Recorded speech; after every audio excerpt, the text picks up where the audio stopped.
All right, so good morning. It's really an honor and pleasure to be here. For many years I was sending papers to physical reviews and journals, and I was always scared about that. I mean, I always thought that there are very scary people sitting here. When I look at you, you look young and happy, so it's really very pleasing. Anyway, as Lenka said, I mean, I'm actually a physicist. I'm a statistical physicist by training. I did my PhD in Israel in the early 80s in this interface between quantum mechanics and dynamical systems and chaos, and nonlinear dynamics, classical nonlinear dynamics and quantum chaos and all those kind of questions. And then eventually in the mid 80s, there was this revolution that we are witnessing today, which really transformed me as well. I mean, from doing chaotic dynamical systems to starting to think about pattern recognition and what is now known as machine learning. We didn't call it machine learning then. And what I wanted to do, or what Lenka and I decided that I should do, is some sort of overview of what I think, or from my own personal subjective perspective, the last 30 years of the connection between physics and machine learning. But actually, when you think about it, the notion is a lot more general than that. I really believe that physics, or physics intuition and physics knowledge, is really responsible for the basic notion of information. As I'm sure you all know, I mean, there is some deep connection between information and thermodynamics. And I believe it was actually James Clerk Maxwell already in the 19th century, in his invention of the what was later called by Kelvin Maxwell's demon. I mean, the notion of an intelligent being who is capable of observing the speed of molecules, and therefore eventually separate hot and cold molecules from each other, and break or violate the second law of thermodynamics. In some sense, I think Maxwell really put his finger, without, of course, knowing anything about it, about both the notion of information, its connection to the notion of entropy, although nothing of that was, I mean, the concepts were not yet there. Entropy was there, but nobody really understood entropy. Actually, Maxwell's demon was really the first place that I know that people realized the connection between what we now call bits of information or bits of knowledge and order and disorder in matter. And it was, surprisingly enough, I mean, about 50 years after Maxwell, it was Szilard in his famous, what is now called the information engine or Szilard engine, really transformed the Maxwell demon into a machine that, or some sort of device that, if I had this knowledge of being able to separate two kinds of fast, slow, or any other type of separation like this of molecules or atoms or whatever, or photons, I could eventually turn knowledge into heat, or actually by erasing bits in some sense. I mean, this was eventually turned out into what we now call the Landauer principle, which is there is a connection between erasure of information and generating heat. And most people still believe this to be correct, although there were many, many debates about it. And it went through classical physics into quantum physics, and now there are all sorts of interesting implementation of this interface between information and physics. And it's really funny that information theory, which was formed or formulated much later, took them many, many years to really acknowledge the connections, although I believe really the origins are in physics. As I said, I have to jump a little bit ahead. So it was 1982, I was in the middle of my PhD, and there were two seminal papers during this year which really transformed, I think, the field as we know it today. The first one was what we now call the Hopfield model or Hopfield memory model, which was essentially the first physics-like model that used the neural-like elements for something useful. Although the formal neurons and the understanding of a neuron as some sort of a threshold, linear threshold function, was done many, many years before this, in the 40s, by McCulloch and Pitts. I think Hopfield, in his very simplistic, but actually very clever energy type of model, really crystallized the interest of physicists, of serious statistical physicists, in what we now call neural networks. And I was in Jerusalem at the time, and I was exposed to this work done by Amit Gottman and Sampolinsky later on in 84 and 85, which really analyzed using spin glass techniques the Hopfield model, and showed something quite interesting about it. So essentially, it was really Hopfield to some extent. I mean, I think this type of I can't really. This is not the way I usually present my talk. I usually use my iPad, but my iPad is not working. So if you really think about the neuron as some sort of mimicking biology by this linear threshold function, which is essentially just a dot product of weights by some inputs, then going through some sort of a threshold, which can be just a sign or a hard threshold, or later on, we want to take derivatives, want to be smooth, so we introduce this soft threshold function like a sigmoidal function or hyperbolic tangents, and later on, especially in computer science, all sorts of piecewise linear version of this sigmoidal function, or non-saturated nonlinearity, and so on, were introduced, and all of them seem to be doing very similar things. This particular formal neuron, which is really a very simple logical gate. You put a hyperplane through your data or through your presentation of your data, and you separate the things that are on one side of the plane from the other side of the plane by either just a plus minus or some different value that they get in different sides of the plane. So this linear separation, as we call it, is really the foundation of what was later called the perceptron, or the multi-layer perceptron, or feed-forward neural networks, and many other machines that are eventually lead to what we now call deep learning or deep neural networks, which are currently the state of the art of AI and power computations. So everything started with this attempt to simplify the neuron. As I said, the Hopfield model was essentially taking such neurons, connected in a symmetric way, so the connection between neuron I and neuron J. This is a very strong validation.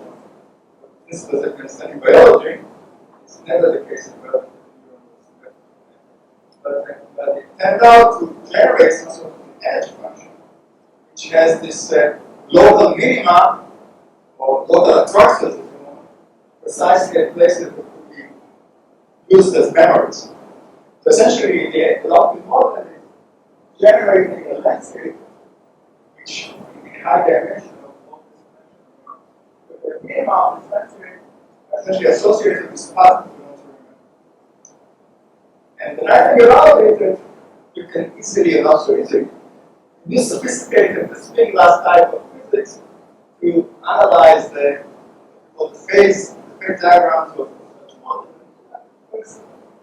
Let's take that I saw how physics can use in a sophisticated way understand the structure of something which is not exactly biology, but it's like biology, and the answers or the questions that the mechanism that this device could hold is really outside of the usual scope of it. This looks like a spin glass.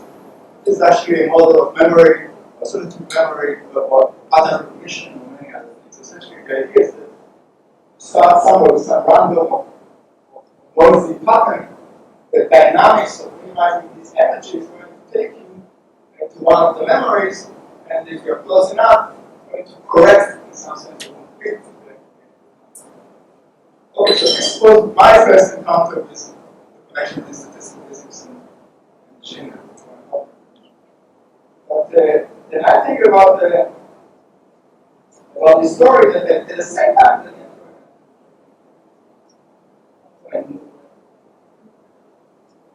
same time,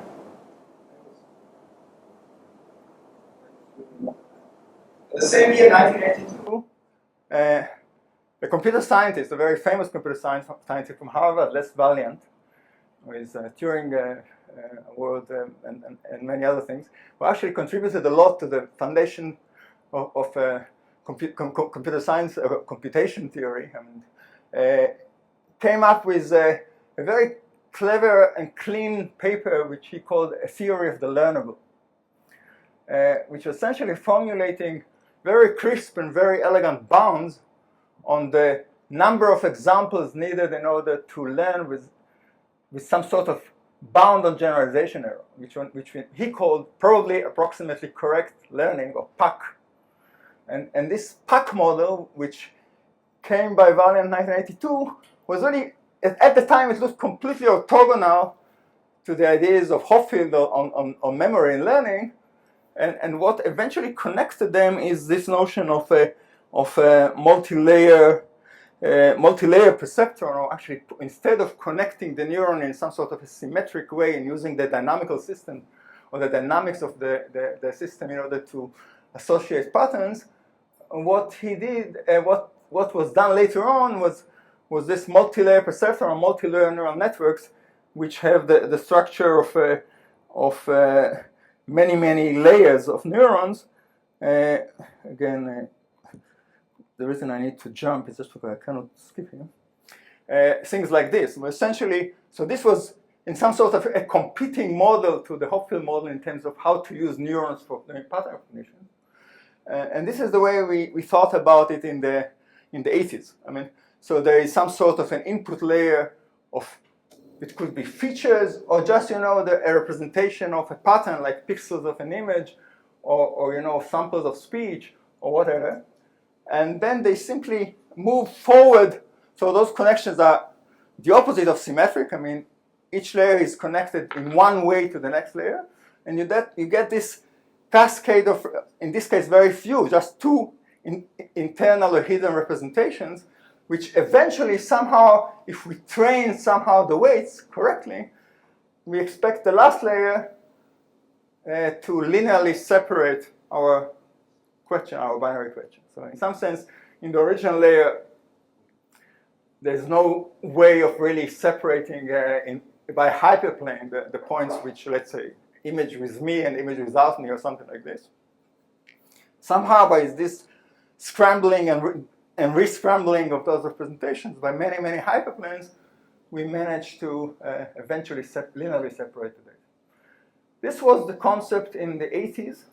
There were all sorts of interesting mathematical theorems that told us that in principle even one hidden layer should be enough, because you can think about it as some sort of a representation, over complete representation of your pattern in many different functions.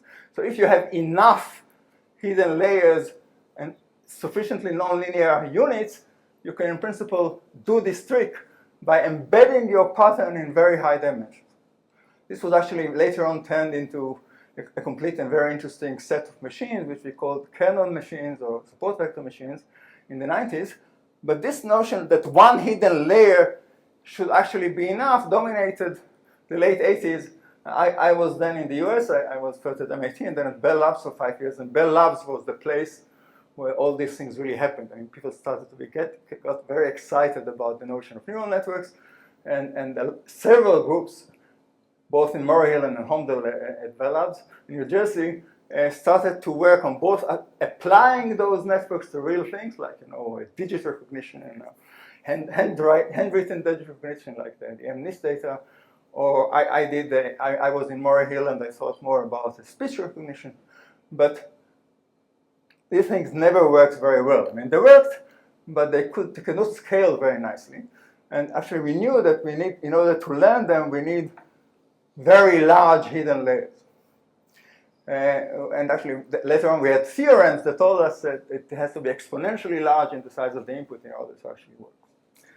And so at the end of the 80s, we actually had a lot of some signs of success of this type of machines, but it was clear that something is still missing. We don't really know how to control the complexity, because for a lot of hidden units, we need a lot of data.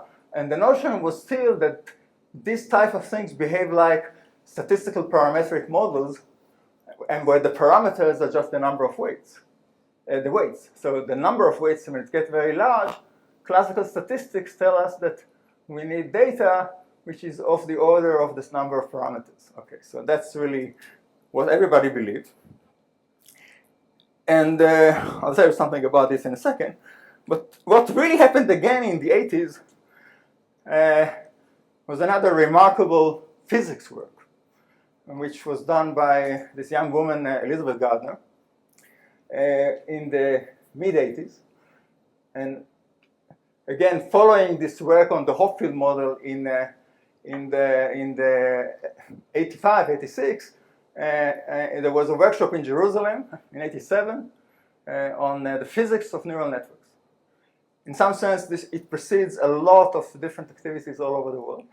Actually, we in Jerusalem continued with this line of establishing connection between physics, computer science, and biology ever since, starting in 87. But there was this year devoted to the physics of neural networks, headed by Chaim Sampolinsky and Danny Amit and Chanoch and a few others. And I was there as a young postdoc. And I met Gardner, very briefly actually, but I really fell in love with her ideas, together with many, many others. And what she did was essentially some sort of transformation of the kind of work that was done on using statistical physics on the Hopfield model, which treated the connections as some quenched noise, quenched random variables, and the dynamics was in the units itself. I mean, those were the things on which we calculated partition functions and so on and free energy. The dynamics was of the units. She turned it around and froze the units and look at the dynamics of the connections. Essentially what she told us in this paper and several others that were written in 78, 79, unfortunately,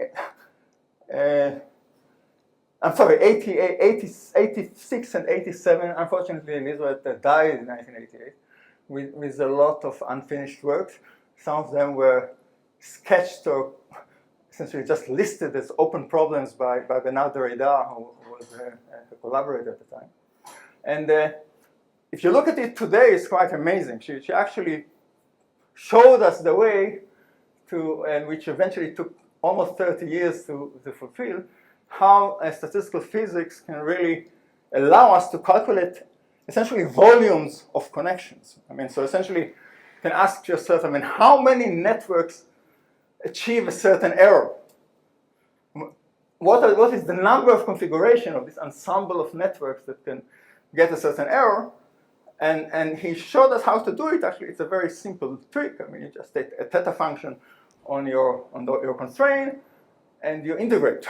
You just integrate using all the physics trick. I mean, you turn the theta function into something integrable in the exponent, and then you do saddle point methods, and you do replica, and all the nice tricks that you know how to do in the large n limit when the network is very large. So you use the tricks of statistical mechanics for very large networks to essentially calculate constrained volumes in this space of connections. So this, as far as I can say, this was the birth of what we now call the statistical physics of machine learning, because it really allowed us to do all sorts of interesting calculation. And I was, again, then at Bell Labs, still playing with how to use these ideas to calculate neural networks. So we had this Gardner approach that showed us the way to calculate typical volumes in larger dimensions of connections. We're essentially just counting how many machines agree with a certain constraint on our data. And this allows us to calculate things like entropies at zero temperature, entropies at finite temperature, with very easily just softening the weights, and then eventually things like conditional entropies and mutual information and things like this, which we still do till today. So to me, this Gardner's paper eventually led me and others to think around 1989 of how to apply Gardner approach to supervised learning. And essentially what we did then is all the work until then was essentially, random patterns without any particular label, and this was completely orthogonal to the work done in machine learning and by computer scientists and engineers, which always had a very specific goal, and therefore the data was always supervised in some sense. I mean, there was some sort of labels. And it turns out to be a very simple way of turning this random patterns calculation to what we now call the teacher-student model, where essentially the labels are not random, they are designed by some sort of a rule or by some sort of a teacher. And just by playing this trick, we could start to calculate what we now call learning curves, or then called learning curves, which is essentially this interesting how well you improve in your performance as a student as a function of the data that you see. And I thought at the time that this is a very interesting question because this seemed to be connected, first of all, directly to the performance of those machines. How much data improves your performance, and or actually you can think about it not only as data, but as cycling through the data and the dynamics of the training, and how is this related, for example, to learning in cognitive science? I mean, how humans or animals perform in the same way and so on.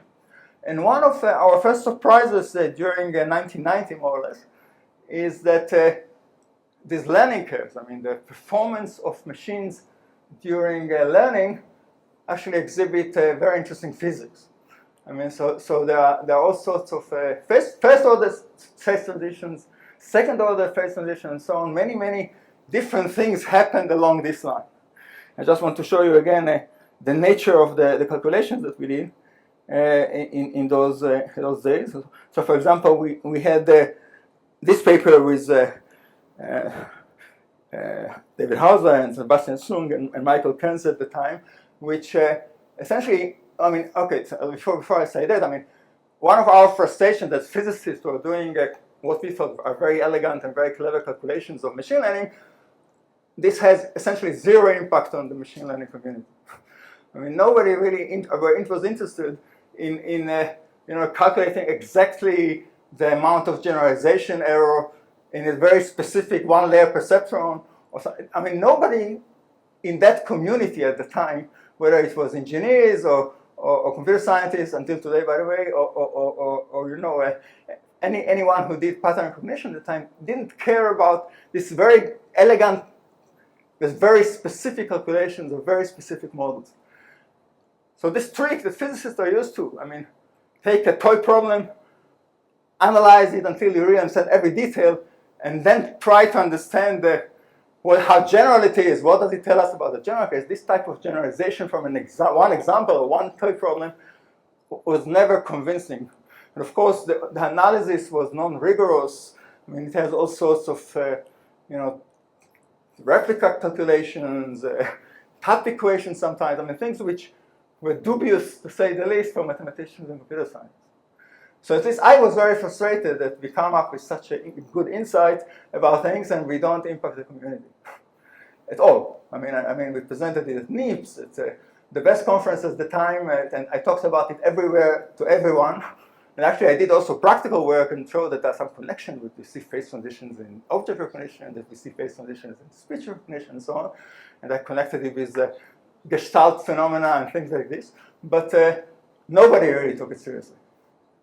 So then we gathered with those computer scientists at the time, David and Michael, and Sebastian and I were working on earlier, physics-like papers on machine learning.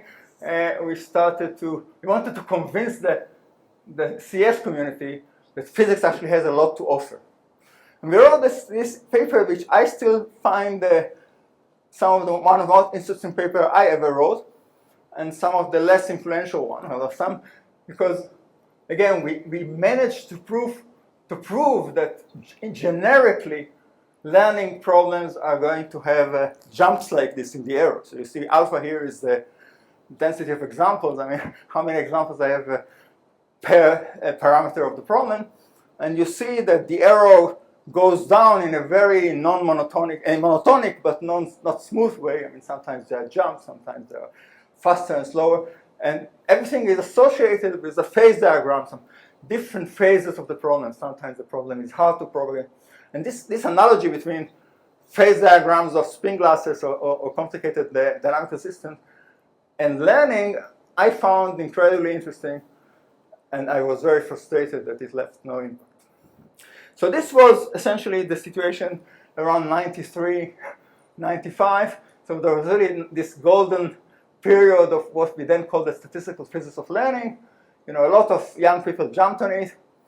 Even some books came, but it died out. It died out in the 90s, mainly because the community of machine learning moved in a different direction, and they were really hooked on those on the pack-like bounds, which were essentially what we now call worst case analysis, which depends strongly on the algorithm of learning, or what we now call the hypothesis class, but very little on the rule. So it was supposed to be distribution independent worst case analysis. This was the state of the art of the rigorous machine learning. And if you look at papers that appear in conferences like COLT, computational learning theory, or things like this, really the top theory of learning conferences, they completely ignored this type of analysis. Is exactly the opposite. It's the typical behavior of very large systems. It has absolutely nothing to say, or very little to say, about the worst case. The worst case is certainly uncontrollable, but the likelihood of actually seeing something non-typical is so small that we physicists ignore it completely, of course, in our calculations. But this was the dominant factor in the machine learning community. Now, luckily enough for us, just as the interesting history of neural networks.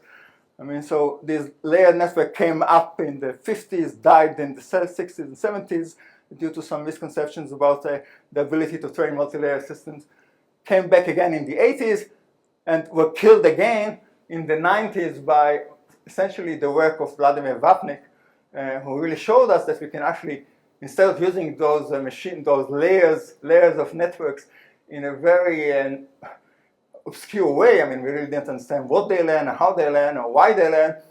He proposed this essentially one hidden layer, or one layer neural network, which is just embedding the data in high dimension with the nonlinearity, which is specific, which is he used the term kernel machines, and this essentially dominated the community between more or less 92, 93, 95 to 2005.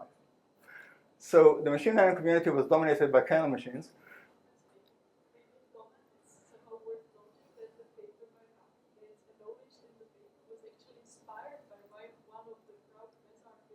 Right. So there was some sort of underground interaction between these communities. Actually, the physicists who did it were also a very small group. Some French, some Italians, some Israelis, and very few Americans who were doing this type of graphical calculations of neural networks. It has also very little influence on physics, as far as I can say. But it has some. But between them, they talked. So there was all these open questions about the capacity, let's say, of Ising perceptrons or Ising models. Whether the weights are binary and all things. All sorts of toy problems of physicists that nobody else was interested in until I'm going to talk about the change, the big change that happens in the mid 2000s. So in the mid 2000s, around 2006, 7, 8, 9, these neural networks came back in a new form, which we now call deep learning. And I'm sure, by the way, all of you know this, but I think the history is actually quite interesting as a piece of history of science in the 20th century. It came back mainly because some people were very stubborn. Jeff Hinton, Jan LeCun, and a few others, Joshua Benjo and a few others, insisted during all this year between the 95 and 2006, more or less, to keep on working on neural networks, although nobody could publish papers with this name anywhere at this time, almost. But anyway, one of the ideas, I think it was really Jeff Hinton really insisted, Jeff and Jan, really that many more layers, adding much more than 2 layers. They go to tens and hundreds, and now we actually go to thousands and more layers like this, should improve the situation and achieve actually very good performance. And Jeff, if you know him, is really a very intuitive guy with very strong intuition. And he talked to me about it many, many times. This should be I mean, he had this notion that this is how the brain works, but he really couldn't tell us why you think many layers should work. But he had this idea that you can control the complexity, that you gain something by adding more layers, and I know that there are going to be several talks, or at least one talk here, really trying to explain what is really the benefit of the layer. I'm going to give you another explanation. But anyway, it was clear that something interesting happened, basically because from 2006, people working with Jeff Hinton and others eventually managed to beat the competition badly, essentially in many, many domains. Started with image recognition, with object recognition in vision, and then moved to speech, and then later on moved to control and to biology and computational biology. I mean, things like, questions about molecule pattern recognition or molecular pattern recognition and so on, and whatever you want. I mean, eventually it went to astrophysics and high energy physics and all the things that you love and like. But this is the same idea, the same machine. I mean, just many, many layers of this hyperplanes. Okay, so this became, since the late 2000s, this became really a challenge for theoreticians. I mean, what's going on here? I mean, why are those machines so good? So again, before there's a clear phase transition in our understanding of machine learning or artificial intelligence in general. So artificial intelligence starts with the ideas of Turing, that essentially the brain is not more than an algorithm, and therefore we should be able to mimic it with an algorithm. And this was dominated by logic at first, or what we call expert systems or logic-based. In the mid-80s, there was this transition to machine learning, to statistical machines, which are essentially saying, okay, we can't really program the rules, no one knows them. So even if we ask a person, how do you see, and they explain it in great detail, there's absolutely no way of doing it. I mean, nobody knows how we see or how we walk or how we understand language. So the idea of learning from examples or learning from patterns and let the machine change its parameters instead of actually programming the rule, learn the rules from the data, this happens in the 80s, and this is what we, at least some of us, call the statistical learning theory part of machine learning. This is what machine learning started to take off and started to become real.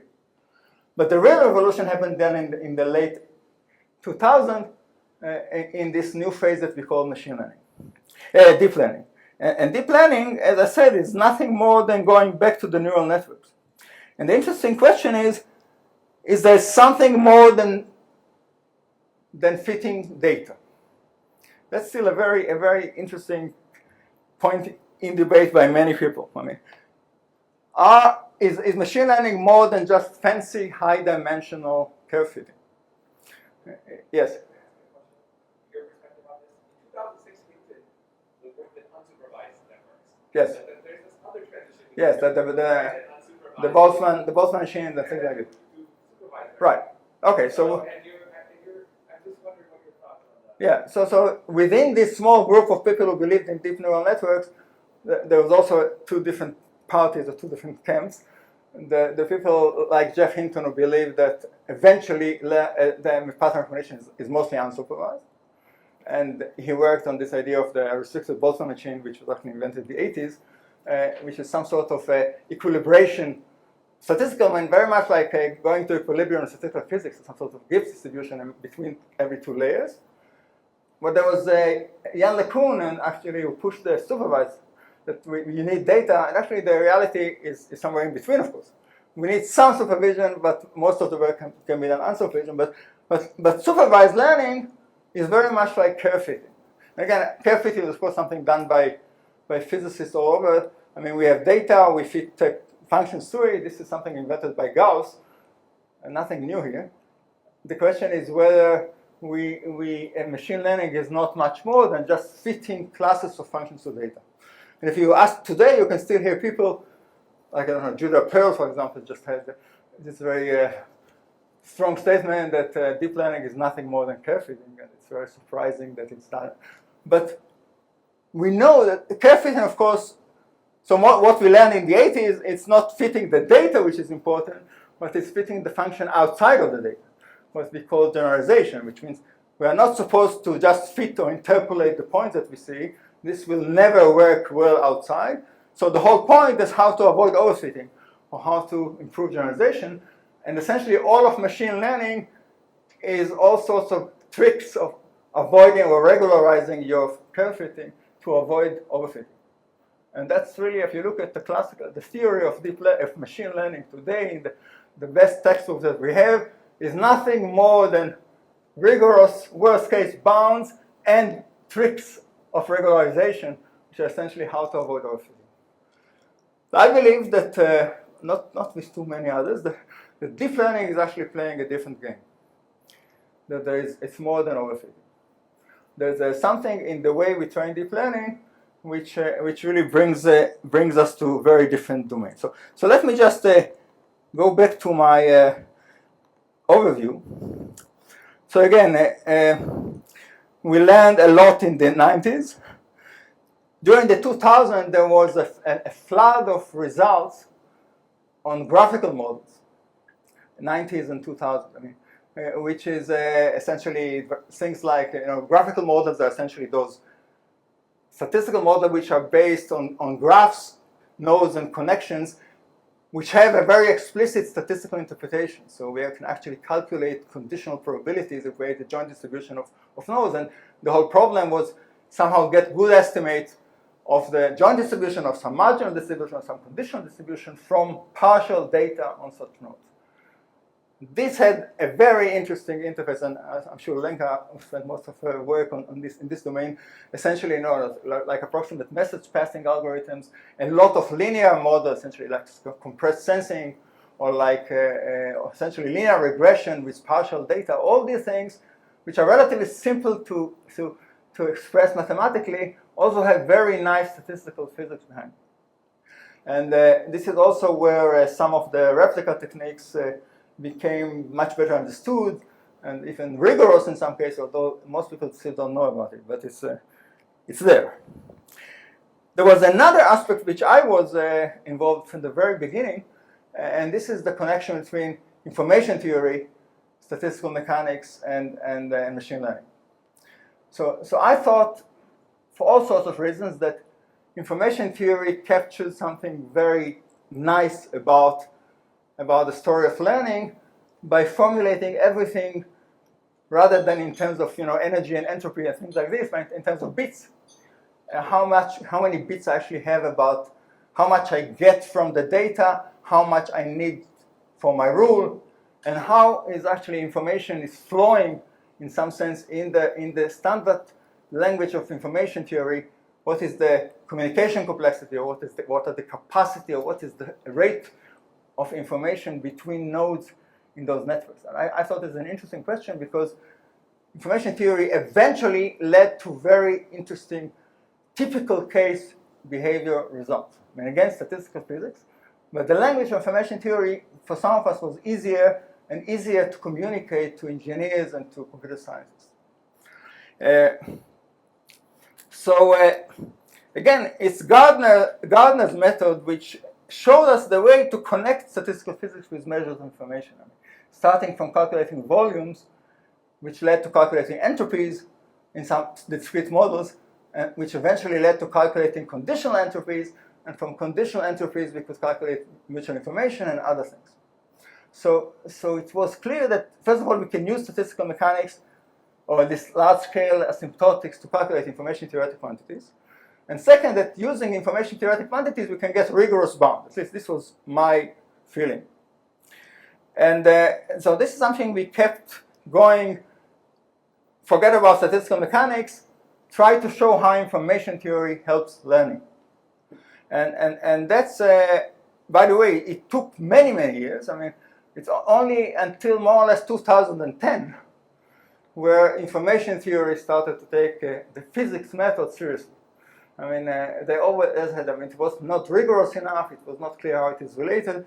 I think that we start to see statistical physics methods in the information theory community, which is actually a very small community compared to the physics community, but considered itself very rigorous and very, they focus on communication problems, but they begin to understand that something else is going on, and these functions of Shannon can be actually used for machine learning.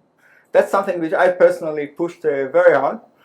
And I feel a lot of reward that a lot of information theorists today are starting to take seriously the replica method and many other things from physics, and actually use it to calculate not only communication problems, I mean capacity of channels and things like this, which are related to it, but also see the connection between communication, between Shannon theory, outside of the domain of communications for noisy channel in learning. And that's part of the things that I'm pushing for many, many years. Now, what really the big change happens when deep learning started to win. And the reason, of course, everybody got so frustrated, so happy about it is really what was the big change between 1985 and 2005. If you think about it, the major difference actually used exactly the same algorithms, exactly the same techniques, but the problems went up by 3 or 4 or even 5 orders of magnitude in terms of dimension of the input, of the pattern itself, and in terms of size of the data, and of course in terms of the number of parameters, the number of weights in those machines. Now, this essentially put the learning theory in very big frustration. And I have a lot of technical slides about it. I don't have the time to show them to you, but you're going to hear about it. So essentially, the worst case bounds, the Pac-like bounds, became useless. When it was clear that the number of parameters in this model is orders of magnitude, sometimes 3 or 4 orders of magnitude, more than the number of examples. Because the data was also very large, but this couldn't be explained anymore by just parametric models. So there was something else going on, which, at least in my opinion, brought back the statistical physics approach. Because we were talking about typical learning. I mean, you train different networks with different initial conditions on the same data. You get very different weights, but they both perform very, very similarly. So the performance was dominated by something else, which is not the connection, not the value of the weights. Obviously, we are actually living in a lot lower dimension. So what is determining this dimension? This is what is really the actual relevant dimension of the problem. And it seems like all the weights play the role of the atoms in the air here. I don't care where they are. What I care is the temperature and the pressure and a few other things. Now, so a lot of self-averaging, as we call it in physics, a lot of ensemble type properties, and we don't care about the details of the weights anymore. So it was clear, and it's clear to many more people today, that we need to go back to statistical physics. So this is something we do, a lot of others do. I'll tell you a few words about it if we have the time. But essentially, I think we begin to realize that those deep learning methods work because there are some other parameters, I mean, like magnetization or whatever in physics, that are very few. But if we know them, we maximize the entropy subject to these parameters, we actually understand everything we need. And so in this case, it's not really maximize the entropy, it's also for connection between information values. But this is, to me, a very important reason why physics should look again at those networks, and actually it gives us a lot of very interesting physics. Because the phase transitions with those many layers are telling us a lot more. It's not just phase transition in the learning curve, it's phase transition in the representation of the data, which happens layer by layer. And this is really a fascinating story as far as I'm concerned. The other very interesting link with physics is in understanding the dynamics of the training. Now, the way we actually train these networks today is through something which we call stochastic gradient descent, which is a very stupid algorithm. And you just change the weights slowly in the right direction, and you don't even do it correctly. You do it on a noisy version of the gradient because you don't want to calculate the full gradient of the training error, so you calculate it on mini batches. So this was done for all the wrong reasons, I mean, for computational reasons. And I'm saying, and some others are also saying that this stochastic dynamics is very important because it induces some sort of diffusion in the weight space, which eventually allow us to generalize better. And that's something which we believe is yet to be understood. It's a very interesting class of dynamical. So those who do stochastic dynamics processes, or you know, all the physicists who like to work on the dynamics of spin glasses, things like this, suddenly find a very interesting domain to understand the phases of these dynamical problems. And of course, we recently know, I mean, that graphical calculations again can be used to calculate information quantities which are precisely needed in order to understand the nature of this compression or information reduction and so on that happens in those networks. So this is now. So in my view, in the 2019 or so and more, we are going to see the return of statistical mechanics to the main stage of machine learning. I mean, this is something I'm willing to bet on. I mean, it's not going to happen at once because, unfortunately, the community who's doing machine learning has no background, in most cases, at all in this field. So we really need to re-educate them in the sense that, I mean, the notion of, you know, saddle point calculations in high dimension, this is not the thing that these people are doing. And I mean, and this twist of moving from worst case to typical case and from problem independent to problem dependent or data dependent bounds is a big change. I mean, we need to, so this notion of hypothesis class, I mean, is much less important now. It can be huge if the dynamics somehow is clever enough to reduce it efficiently during the training. And that's exactly what's happening, I believe, in deep learning. So this is my prediction. I mean, statistical mechanics is coming back very big. If you really want to understand machine learning, you need to know physics. I mean, that's something I am telling all my students, but computer science students. I don't know how much time do I have. 10 minutes. Okay, so I just want to give you just the flavor of the theory that we are talking about. Because I noticed that there are other people who are going to give their own version of deep learning here. And how is it related to physics? Is it related to randomization groups? Or is it related to quantum mechanics? Or is it related to tensor structure of the network? There are many, many interesting physics intuitions that come into this multi-layer problem. So essentially, the way I think about it, which is not orthogonal, it's complementary. I mean, so it's again thinking about neural network in terms of how much information actually moves from layer to layer through the processing of the network. And when you think about the layer as some sort of a Markov chain, then it's very compelling to use the measures information, which obey something we call the data processing inequality. So essentially, information cannot be gained when you just process data. It can only reduce. And see if you actually, just by looking at only two numbers, how much information each layer has about the input and how much it maintains about the output. And look at the dynamics of these two numbers, I actually argue that we can understand pretty much what's going on.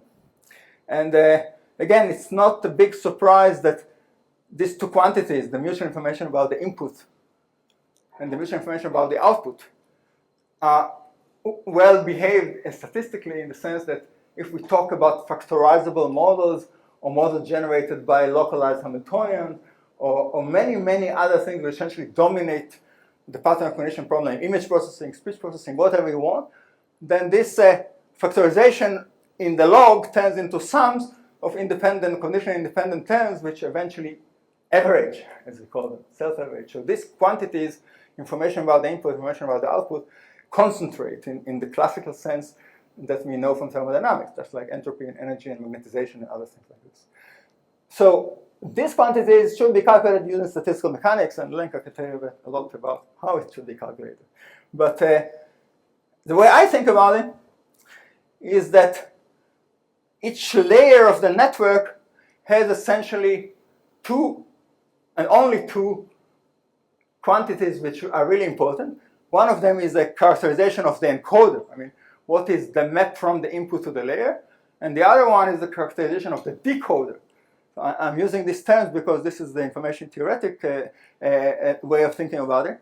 But essentially, there are many, many possible encoders, and there are many, many possible decoders. But during the training, those two information quantities somehow match each other in a way that eventually the only thing that's really important when you are well trained is how much information, mutual information there is in the encoder and how much mutual information there is in the optimal decoder. So essentially what we do here is some sort of counting of possible encoders for each layer. And we use essentially the statistical physics approach. We don't think about anything else but mutual information. Everything is dominated by this number. And just to convince you, and I'll finish with this more or less, to convince you that this makes sense, I usually show this type of movie that many of you may have seen, I don't know, because I show it in many talks, some of them become very popular. If you look at, well, this is not my computer, and I'm sorry about it. So if you look at these two quantities, information about the input, information about the output, what you see here are 100 random repetitions of the same network trained on random selection of examples. So these are these different balls or circles here. Each layer has a different color. And in a very specific architecture, which is really not important in my opinion. And when you look at the dynamics, you see something which every physicist immediately fall in love with. You see, first of all, concentration. I mean, despite the fact that there are completely randomized networks with very different weights, you see that all the networks essentially behave in the same way in the plane. I mean, they concentrate together, which justifies what I just said. I mean, that those are self-averaging quantities. So every other detail is not important. And on the other hand, this, the trajectories that they do is quite informative. I mean, they go through two different types of behavior. The first part of the training, all the layers essentially acquire information about the output, about the input, and of course improve the information about the output, which is improving generalization error. But during the second part of the input, which is actually most of the training, we have this type of diffusion, which I argue is induced by the stochastic gradient. I mean, this type of very slow motion where all the layers eventually move to the left here, all of them, except some with the generate that I don't need to move, but many of them move to the left. In that case, they forget information about the input and still improve generalization. And when we saw that, I mean, okay, we published a paper which was debatable and arguable for a lot of people, but the message is actually very compelling. I mean, you get these trajectories that tells you first you fit the data. This is the curve fitting part of the story. But then you forget information, forget irrelevant details of the problem. And this happens through this diffusion process. And what is really nice about it is that we have a theory that tells us where are these layers going to converge to. And this theory is completely dominant. I mean, the space becomes extremely simple. Yes, I'm finishing. Extremely simple when you get to high information about the output, or if you want good generalization, and then this space of possible encoders become very restricted. And when you get to the best possible generalization error, it's essentially uniquely determined by there's only one possible encoder. So that's actually quite fascinating because it tells you that if these neural networks are really such good machines, they should converge to this optimal statistical physics or information theoretic bound. And everything in the structure of the layer is determined by the structure of this optimal bound. There's a huge amount of interesting physics in understanding. So that's, again, how we see it. You see that the layers come up very quickly and they slowly slide along one line, which is determined by the function only, which rule we're trying to learn, not the architecture of the network or nothing else. And those layers end up in different locations on the line, which again are determined by the phase structure of the statistical physics of the problem in some sense. Yes? What are the colors? The colors here just the number of epochs. So dark is essentially small number of epochs. Yellow is 10,000 epochs that is linearly in between. So you see the dynamics, and that's really the interesting part of the story. So it starts very quickly, and then it moves slowly. And then it turns out, and I'm going to end up with this, that the success of neural networks, according to this type of understanding, is that the layers enhance the diffusion. I mean, in some sense, this very slow convergence to the optimal solution is happening much faster if there are more layers, and it happens superlinearly faster, which in a way which depends on the exponent of the diffusion process in this high dimension. If the diffusion, let's say, is with exponent 1/2, which is the plane normal diffusion, then I get a quadratic improvement in time of convergence in terms of the number of layers, or number of non-degenerate layers. So that's something completely different from what most people say. And most people say that deep learning works because of the high expressivity, the fact that I can express many more functions with more layers, and of course it's all true. But this will only increase the dimensionality of the problem and will slow down. What we see here is some sort of a very fast contraction of dimension, which happens through this diffusion process. So I'll finish here, just to make a long story short. I mean, it opens up many interesting theoretical questions, which I'm glad to see that more and more people are looking at. Essentially, connecting the dynamics of the stochastic gradient descent and the physical properties of this dynamics, diffusion in high dimension, with the success of this machine learning and pattern recognition problems. And to me, this is a big celebration. I mean, it's going back to what we were trying to do in the 80s. Now people have to listen to us because there are no alternative explanations to what's going on. I mean, the alternative explanation, but all are in the realm of statistical mechanics or in stochastic dynamical systems in high dimension. And that's exactly where the physical community should be interested. That's why I believe there's going to be a flurry of activity in this area coming from physicists. Okay, I'll stop here.